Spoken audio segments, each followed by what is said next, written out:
And now, our first presentation. Thank you very much. My name is Retzef Levy. I'm one of 3 members in the team that worked on this project. I'm from MIT, the Sloan School of Management, and my co-authors on this work are Yael Herrer from the Technion and Asaf Avrahami, who has been a PhD at the Technion under the supervision of Yael, and now, even at the time that he did his PhD, he was working at Yedioth Group, the largest media group in Israel.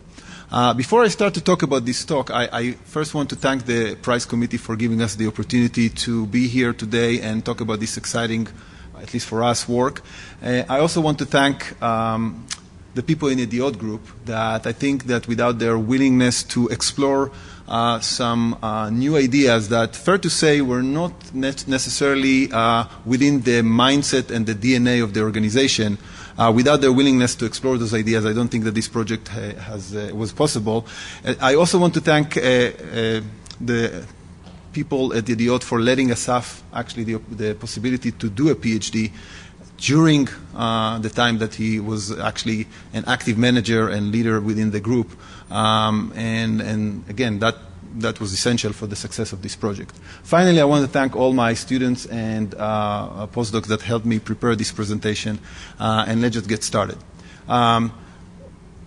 Asaf would really wish to be here today. Unfortunately, he has to be at work with the head of the network in Germany, but you will get a videotape of him in just a bit. But he wanted to convey his apologies, and he would really be delighted to be here if he could. Before I show you the video, I want to give you a general sense of what this work is about. So distribution networks are essential to a lot of supply chains. And the specific distribution network that we're going to talk about today is the distribution networks that Yedioth Group, which is a media group, is using to distribute its print products. Now, when you think about distribution networks, there are 2 levels of decisions that one has to consider. One of them is the design level, right? The topology, the shipping modes, inventory policies, IT and coordination. At the same time, you need to think about the operational decisions, the day-to-day decisions that you make about production and shipments.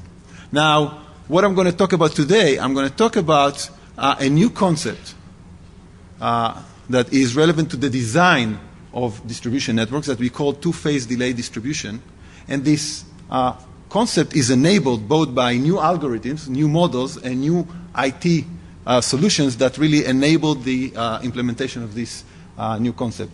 Now, I think that one of the things that made this project very exciting to me, and I'm sure for Yael, was the fact that it wasn't only a highly applicable project or a highly applicable concept, but it also was a concept that really gives rise to new and interesting theoretical and research directions that I hope to kind of highlight throughout the talk, side by side to talking about the implementations.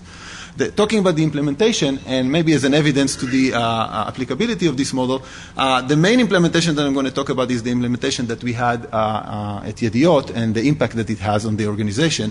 But I'm also happy to mention towards the end of the talk yet another application of this in practice, that the model was actually taken and was implemented by a company within the bread industry and is currently being used to deliver specialty bread, which is a very rewarding fact both for Yael, myself, and Asaf. So this is the plan for the rest of the presentation. I'm going to now show you a movie that we videotaped to show you the business context of this problem, as well as to give you an opportunity to hear Asaf talking about that. That's going to be the fun part of the discussion. Then you have to suffer through me for the rest of the talk. And then for the question part, I will, of course, let Yael handle all the questions, right? So let me just go to the movie. Hi everybody, my name is Asaf Avrahami and I worked at Yedioth Group for the past 10 years now. I'm currently the CEO of the technology company of Yedioth, responsible for all online and media business. In the past, I served as the COO of the group, responsible for all operations. Yedioth is the largest media group in Israel, founded in 1939. It's private-owned and has been playing a major role in the media world in Israel and also internationally. It owns a wide range of print products, including daily newspaper and many weekly and monthly magazines. Yedioth operates the most popular news portal in Israel and owns a TV cable company. It also provides additional online content and services such as Win-Win and AllJob. In spite of the burst of the online new media, the print products are still one of the, if not the most central line of products that Yedioth has. Yedioth operates in this area in very similar ways to other players in the industry. So, the challenges and the work that we will describe is highly relevant to the entire print industry. The industry is facing acute challenges to cope with the decrease of revenues as a result of alternative online medias. This creates a tremendous pressure to cut operational costs and obtain higher efficiencies. The print supply chain starts at the printing house. Here you can see the paper reels that are needed for printing the magazines or newspaper. The process is highly automated, but requires huge setup that essentially force us to produce in one batch only. Our research department has to make the production level decision well in advance. The magazines and newspapers are automatically packed based on the decisions of the research department how many newspapers or magazines should be shipped to each retailer. Once the magazines are ready, they are distributed via special trucks and vans to the retailers. We have 8,000 retailers. Most of them are small mom-and-pop places with no significant IT infrastructure. As a result, Yedioth is left to absorb and manage the entire risk that is created by the unpredictability of the demand. In managing these risks, Yedioth has to balance several opposing pressures. On one hand, there is an extremely strong desire to avoid any lost sales because of the intensive competition, as well as the fact that the major revenue generated by print products comes from ads. On the other hand, any leftover inventory is not only fully refunded, but in fact incurs additional cost of reverse supply chain, specifically collecting and scrapping the old newspapers and magazines. The desire to avoid lost sales often dominates the decision. It is fair to say that it is common in the print industry to have around 25% of returns of unsold products out of the production quantity, and Yedioth is no different. The distributed supply chain also makes it effectively impossible to implement common strategies such as physical risk pooling or transshipments between retailers to mitigate these types of risk. With that, prior to this work, Yedioth used essentially to treat each of the 8,000 retailers in its network separately and determines the shipment to each retailer using the news vendor model. Indeed, the news vendor did use the news vendor model. What was the new idea of two-phase delay distribution that we ultimately implemented? The first idea was to use the existing visit that the sales agent already had to the respective retailers in the middle of the week and leverage this visit to establish an additional replenishment epoch in the middle of the week. So now, we would deliver to each retailer twice a week. The first time would be in the same way and time shipping is done now, at the beginning of the week. The second one takes place in the middle of the week through a pooled inventory that is given to the sales agent. The second idea was to obtain sales information from the retailers to the first half of the week and then use this to decide how to allocate the pooled inventory in the middle of the week. We were hoping that this model will allow us to reduce the overall produced quantities as well as the returns, since the model shipped smaller initial quantities to the retailers. The major concern was the risk of incurring additional lost sales. What were the challenges in implementing this concept? There was an analytical challenge. How we create a tractable model that can support the shipment decision. The challenge was that now we could not make an independent decision for each retailer. And this called for more sophisticated models and effective algorithms. There was an IT challenge. We did not have the infrastructure to obtain sales data within the week, or more generally, the distribution cycle. However, installing IT costs money. We needed models that will allow us to assess the cost effectiveness of the IT solution and the entire concept. We also had to face an organizational challenge. The print industry is very conservative by nature. the new concept required major changes in what we expected the sales agent to do and how we compensate them. Prior to this work, sales agents were compensated only for sales. You can imagine that sending lower quantities to retailers could create significant resistance to the change. Our research department was also in the mindset that shipping smaller quantities cannot be good.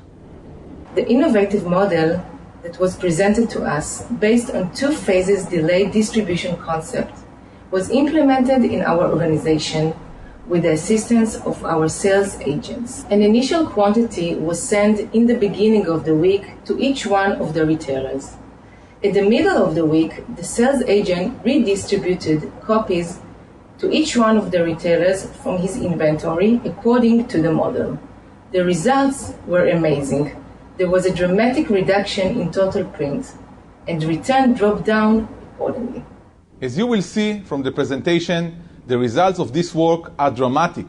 Not only that we cut production level by over 10% and reduced returns by 35%, we maintained the same sales level, perhaps even slightly higher ones.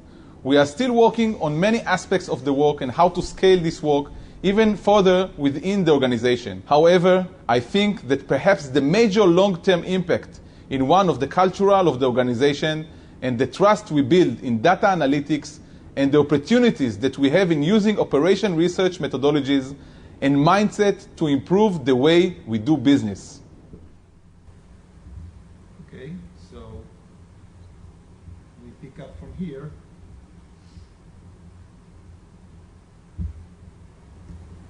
So what I want to do next is to really take the before and after.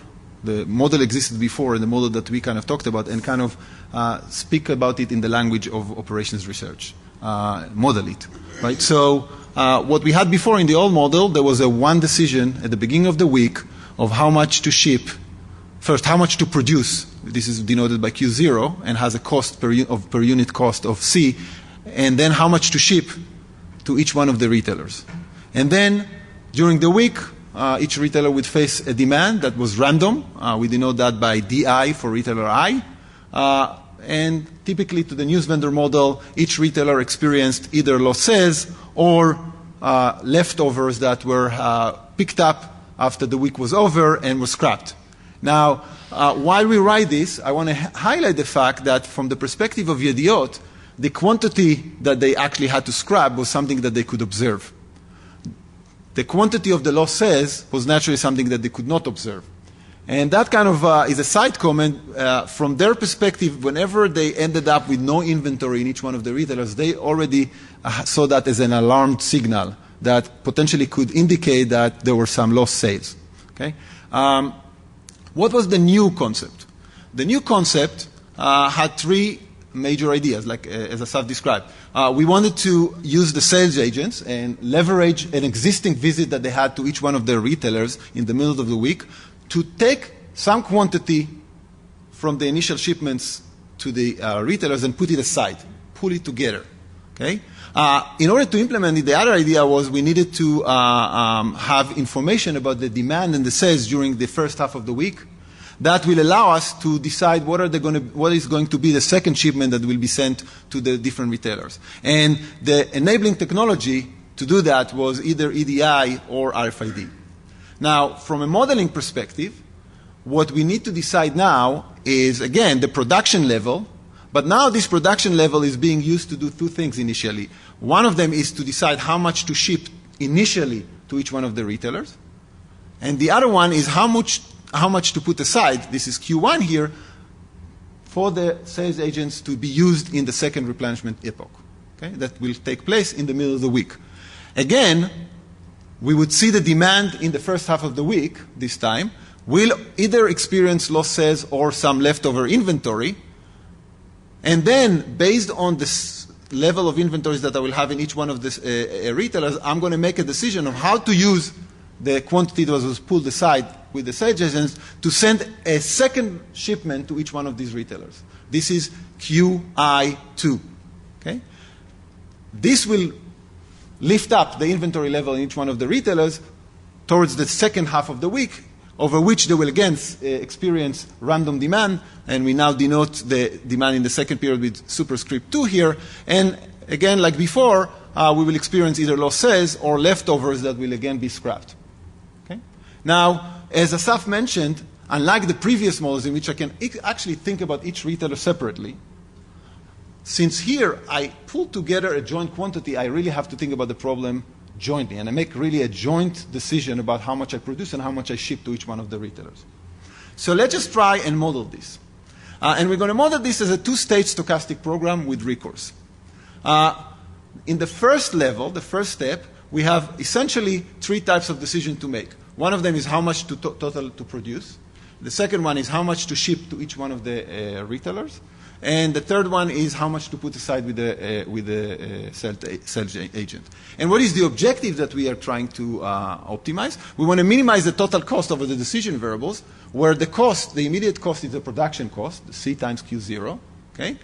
And then this EP2, this complex function, is the cost that we have in the second part of the week, where essentially we experienced the demand in the first period, and we now recourse and decide how much to ship to each one of the retailers a second shipment. Now, this cost to go, in a second we'll talk about it, but I just want to emphasize this, the expectation here is being taken over the observations of the demand in the first half of the week. Now, how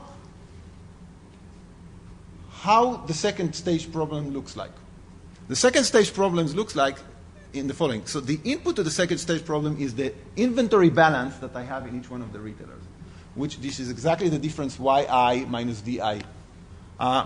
This could be either negative, in the case that we had losses, in which case we have no inventory at the retailer's site, or it could be positive, in which we actually have leftover inventory. At this point, we need to really decide how we spend, how we use the quantity that we kept aside, and how much to ship in the second period to each one of the retailers. Let's just go over the constraints of this, the second stage problem. So the first constraint is just making sure that the total shipments that we do in the second phase cannot exceed the initial quantity that we put aside, right? We cannot just cheat here. If we kept aside the certain quantity, that's what we have to play with, okay? The second constraint is, in fact, something that has to do with some trick that we did in the formulation here. And what is the trick? The trick is that we don't account the lost sales in the first period here, up here, as you might naturally think that you should, but we actually count it in the second period using these constraints. The reason why we do that this is really facilitated the analysis that I will show you in a second and helped us to show that the model is actually tractable. Okay? The last constraint is just a typical inventory flow constraint, nothing special about that. Now, the next question after an operations researcher person put a formulation in place is whether it's tractable or not, right? Does it really give rise to something that we can really solve and use? And this is a theorem that we can prove. We can actually show that this formulation is convex. I'm not going to go over the details, but essentially this is a tractable formulation, and the proof is relatively standard. You first show that the second stage problem is convex, and then you show that the first stage problem is convex. But observe that even if this is a convex problem, that does not necessarily lead to a tractable algorithm. And the reason is that essentially what we have here is a dynamic program where the state space is actually pretty large. Why is it pretty large? Because if you think about it, the second stage problem is affected by the state of the system at the end of the first period, which is essentially the vector of all inventory levels in each one of the retailers, which is a high-dimensional state space that doesn't necessarily lead to a tractable algorithm. So before I'm going to tell you about how we actually address this and how we actually did construct a tractable algorithm, I want to very quickly go over previous literature and how this sits within the overall work that has been done on related topics. So fair to say that there are 4 domains of work that are relevant here. The first one is relatively recent work that was done on the value of information in supply chain, in particular uses of RFID, which we also use. The main difference between this work and our work, that I think it's fair to say that most of this work is focused on how much more accuracy you gain by having RFID technology on your inventory level. And here in this work, we're actually using RFID to actually change the design of the entire supply chain by introducing an additional replenishment epoch. Okay? The second domain of research are different concepts that using a pooling idea. And I'm not going to go over all of these ideas. They are all very well-known ideas in the literature, in the operations management and operations research community. We believe that we added to this stream of concepts that have an underlying pooling idea driving them. The third one is there are few papers that talk about how do I optimize the addition of an additional review period to an existing system. If you think about that, that was one of the major ideas that we actually implemented in this work. And relatively, there is a little work that was done on this, which is actually an interesting observation, because I think that a lot of the time, as we can see in this work, this could actually have a dramatic impact on the system. I think it's fair to say that there is relatively little work that has been done so far on this kind of intervention. Finally, there is a rich literature on the one warehouse multi-retailer model. Again, very well-known model, core model in inventory management. Okay, so what was our solution approach? Our solution approach basically used what we called a stochastic gradient descent method, in which essentially when you look on the objective of the first stage problem, what we're trying to do is to generate a subgradient in any existing point. So the algorithm is iteratively, it starts with a given point, generate the subgradient in that point, and that leads to a movement to a new point. The challenge is how to generate these subgradients. That's kind of the key complexity. Now, to generate the subgradient of CQ0, that's easy, right? That's just like a linear function, that's really easy. The challenge is how to generate a subgradient to this complex function. That is the expectation of the expectation. This is a complex function. Now, we were able to leverage the following observation, that if the demand in the second period is discrete, which is in this case the case, and finite, you can actually reformulate the second stage problem as a linear program. And not only that, this linear program has a total unimodularity property, which means that you can actually solve it and get meaningful solutions. Moreover, one can show that the dual linear program of this problem in fact provides a subgradient for the overall objective function. So the summary of the procedures that we implemented was essentially to start with a given solution, estimate the subgradient in the current point by sampling from the demand on the first period and then solving the second stage problem for that particular sample every time, specifically solving the dual of that problem, generate an estimate of the subgradient, average this, go to the next point, and do this iteratively, and that's kind of the typical way that this type of an algorithm works. There are proofs of convergence in this case, and indeed the algorithm was implemented, could solve the problems in milliseconds. So it was a practically applicable implementation that was indeed implemented, as I will talk in a minute or two. It was implemented as part of the decision support tool that was created within Yedioth group. Okay, so one might think that if the fact that Asaf was actually a manager in the organization could actually make the implementation a piece of cake, right? We have an insider, life would be easy. So that's actually wrong. In fact, the fact that Asaf was part of the organization has actually created more challenges. Because if you think about this, if you're engaged with a company and you do something and it didn't work, you just go home and do your research, right? Asaf had to stay there. He had to be responsible for the outcomes. So we had to really make sure that this is actually going to work. Right? And moreover, we actually faced significant resistance, or let me put it this way, suspicious approach from multiple stakeholders, because this was really something against the DNA of the organization. Right? How can less be better? This is an organization that is worried only on one thing, that I will avoid the situation that a customer is coming to the retailer and there is nothing on the shelf. That's kind of the mindset. So you need not to come to an organization like this and say, well, we're actually going to ship less and it's going to be better. Moreover, sales agents were compensated in a way that they only were compensated based on sales. And again, what would they think, as Asaf mentioned, what would they think about the solution that actually suggests to send less? Okay? And finally, you just needed the proof of concept. This led to the decision to have a 5-week pilot. And what was the pilot? The pilot was implemented on one of the largest magazines that Yedioth has. It's a women magazine. It's a weekly magazine. Try to concentrate on me and not to look too much on the pictures. We chose 50 selected retailers, 10 sales agents. Each one of them took care of 5 retailers. And it was very simple. We tried to make minimal change to the environment. We just asked them to go in the middle of the week and replenish the retailers if there is shortage. And what we did in parallel, we actually ran our model.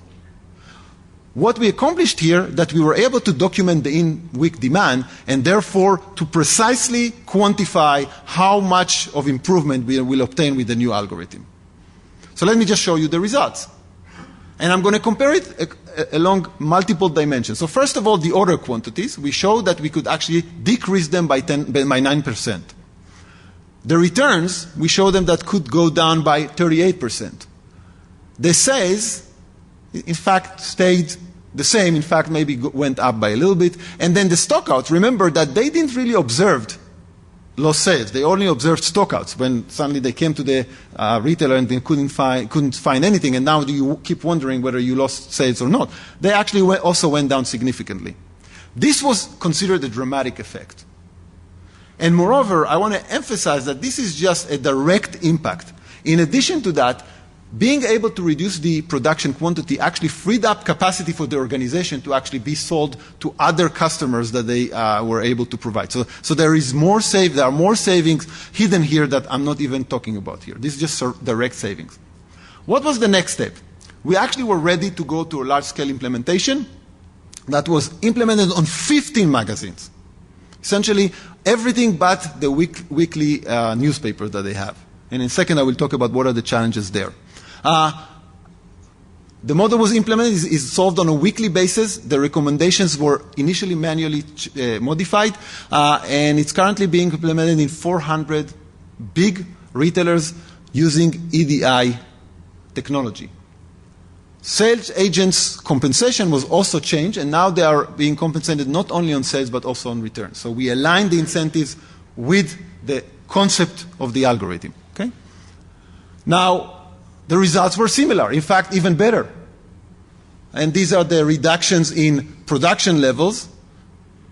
Over time, the manual modification actually disappeared. There was more trust in the model. Reduction in returns, and again, unaffected sales level even higher. What are the other things that we could do?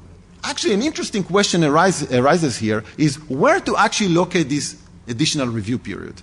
We chose initially the middle of the week just to minimize the changes that were required from the system. But after we got the trust in the system, we actually started to ask this question, where it's best to locate the new replenishment epoch. In fact, the demand, now we actually understood the demand over the week much better, and we saw that it's actually bi-weekly, by model.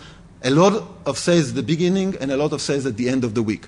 This actually both raises interesting research question. How do you optimize this? So we just chose to do this via simulations, and the result was that we actually changed the replenishment day from the middle to the end of the week, namely Thursday, from Tuesday to Thursday. In fact, in most of the simulations that we did, it was never optimal to actually replenish in the middle of the week, which is a very interesting insight that we try now to find a theoretical justification. To kind of quantify the overall savings just from these 400 retailers, we are talking about 250K savings, direct savings from those 400 retailers. If you extend this to the entire network, we are talking about annual saving of $1 million.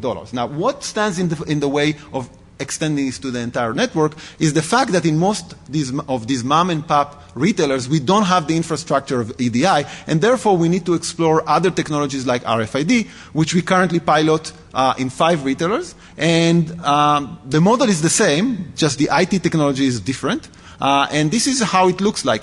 These newspapers or these magazines are wrapped with the plastic cover, and what you see here is the RFID tag that is that they stick to the cover, and then there is a smart stand that has an RFID reader, and that allows you essentially to know how many copies of each magazines were actually sold.